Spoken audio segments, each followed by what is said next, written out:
Hi friends, ಎಲ್ರಿಗೂ ನಮಸ್ಕಾರ. Home cook ಚಾನಲ್ಗೆ ಸ್ವಾಗತ. ಇವತ್ತು ನಾನು ಮಾಡ್ತಾಯಿದ್ದೀನಿ ಬದನೆಕಾಯಿ ಫ್ರೈ. ತುಂಬ ರುಚಿಯಾಗಿರ್ತದೆ. ಬದನೆಕಾಯಿಯಲ್ಲಿ ಬೇರೆ ಒಂದು ವೆರೈಟಿ ಅಂತ ಹೇಳ್ಬೋದು. ಇದನ್ನು ಹೇಗೆ ಮಾಡೋದು ಅನ್ನೋದನ್ನು ನೋಡೋಣ ಬನ್ನಿ. ನಾನಿಲ್ಲಿ ಒಂದು ದೊಡ್ಡ ಬದನೆಕಾಯಿ ತೊಗೊಂಡಿದ್ದೇನೆ. ಇದು ಸಾಮಾನ್ಯವಾಗಿ ಕರಾವಳಿ ಕಡೆ ತುಂಬ ಚೆನ್ನಾಗಿ ಸಿಗುತ್ತೆ. ಈ ಥರದ್ದು ಒಂದು ಬದನೆಕಾಯಿಂದ ಫ್ರೈ ಮಾಡಿಕೊಂಡ್ರೆ ಪೂರ ಫ್ಯಾಮ್ಲಿಗೆ ಸಾಕಾಗುತ್ತೆ, ಅಷ್ಟು ಸ್ಲೈಸ್ಗಳು ಸಿಗುತ್ತೆ ನಮಗೆ. ಮೊದಲಿಗೆ ಇದನ್ನು ಕಟ್ ಮಾಡ್ಕೊಳ್ಬೇಕು. ನೋಡಿ, ಒಂದೇ ಸೈಜಲ್ಲಿ ಕಟ್ ಮಾಡ್ಕೊಳ್ಬೇಕು, ತುಂಬ ದಪ್ಪ ಇಟ್ಕೋಬಾರ್ದು.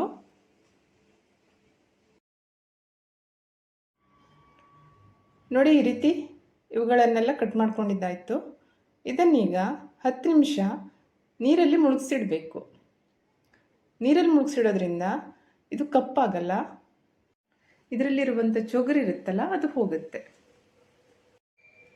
ಮಸಾಲೆ ಮಾಡಲಿಕ್ಕೆ 1 ಟೇಬಲ್ ಸ್ಪೂನು ಶುಂಠಿ ಬೆಳ್ಳುಳ್ಳಿ paste, 4 table spoon chilli powder,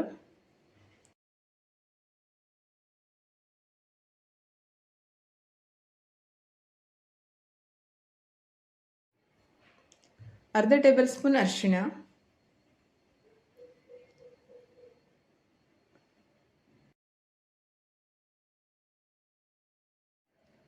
1 table spoon ಧನಿಯಾ ಪೌಡರು,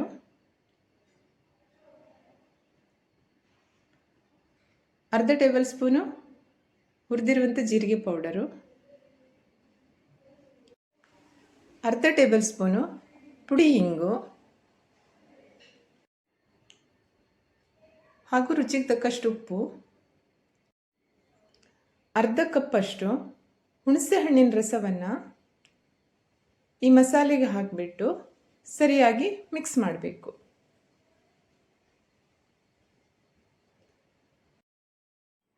ಇಲ್ಲಿ ನಾನು ಚಿಕ್ಕ ನಿಂಬೆಹಣ್ಣಿನ ಗಾತ್ರದಷ್ಟು ಹುಣಸೆಹಣ್ಣು ತಗೊಂಡಿದ್ದೇನೆ. ಅದಕ್ಕೆ ಅರ್ಧ ಕಪ್ಪಷ್ಟು ನೀರನ್ನು ಹಾಕಿ ರಸ ಮಾಡ್ಕೊಂಡಿದ್ದೇನೆ.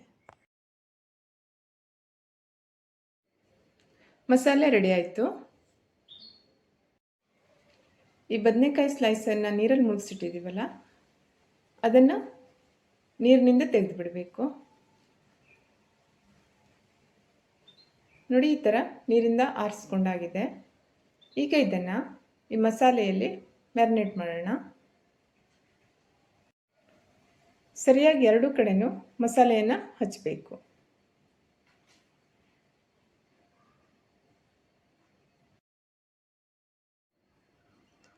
ಎಲ್ಲ ಬದನೆಕಾಯಿ ಸ್ಲೈಸಿಗೂ ಇದೇ ರೀತಿ ಮಸಾಲೆಯನ್ನು ಹಚ್ಚಬೇಕು.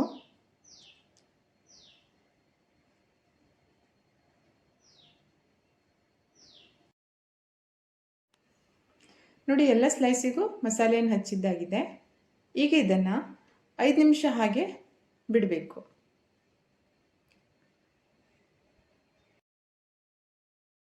ನಾನಿಲ್ಲಿ ತವಾ ಫ್ರೈ ಮಾಡ್ತಾ ಇರೋದ್ರಿಂದ ರವೆಯನ್ನು ಹಾಕ್ತಾ ಇದ್ದೀನಿ. ನಾನಿಲ್ಲಿ 1 ಕಪ್ ರವೆಯನ್ನು ತಗೊಂಡಿದ್ದೇನೆ ಆ ಬದನೆಕಾಯಿ ಸ್ಲೈಸಿಗೆ ಹಚ್ಚಲಿಕ್ಕೆ.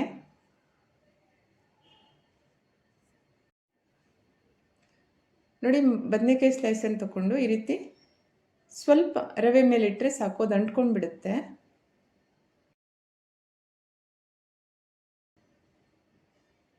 ಈಗ ಇದನ್ನು ಕಾದಿರೋ ತವಾದ ಮೇಲೆ ಸ್ವಲ್ಪ ಎಣ್ಣೆಯನ್ನು ಹಾಕಬೇಕು.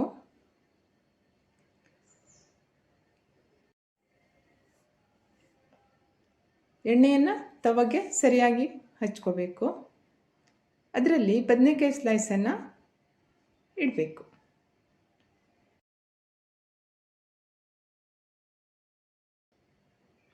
ಗ್ಯಾಸ್ ಫ್ಲೇಮನ್ನು ಲೋ ಅಲ್ಲಿ ಇಟ್ಕೊಳ್ಬೇಕು. ಮುಚ್ಚಿ 3 ನಿಮಿಷ ಬೇಯಕ್ಕೆ ಬಿಡಬೇಕು.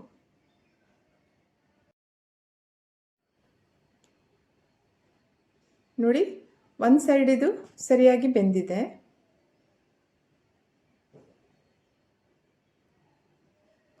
ಮತ್ತೆ ಇದನ್ನು ತಿರುಗಿಸಿ ಹಾಕಬೇಕು.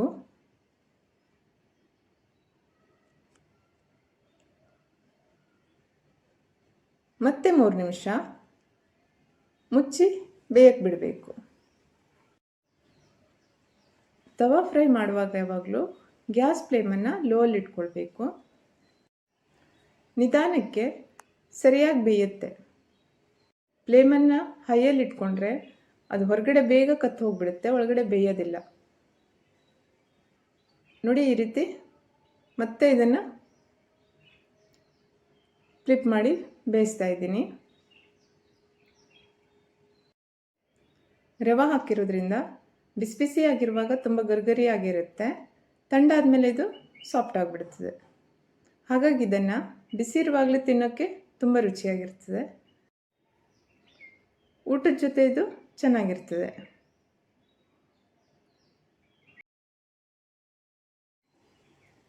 ನೋಡಿ ಇದಾಗಿದೆ.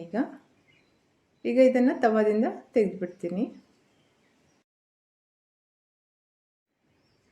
ತುಂಬ ಈಸಿಯಾಗಿ ಮಾಡ್ಕೊಳ್ಳುವಂಥ ಬದನೆಕಾಯಿ ಫ್ರೈ ರೆಸಿಪಿ ಇಷ್ಟ ಆದರೆ ಶೇರ್ ಮಾಡಿ, ಲೈಕ್ ಮಾಡಿ ಹಾಗೂ ಚಾನಲ್ಗೆ ಸಬ್ಸ್ಕ್ರೈಬ್ ಆಗಿ. Thank you.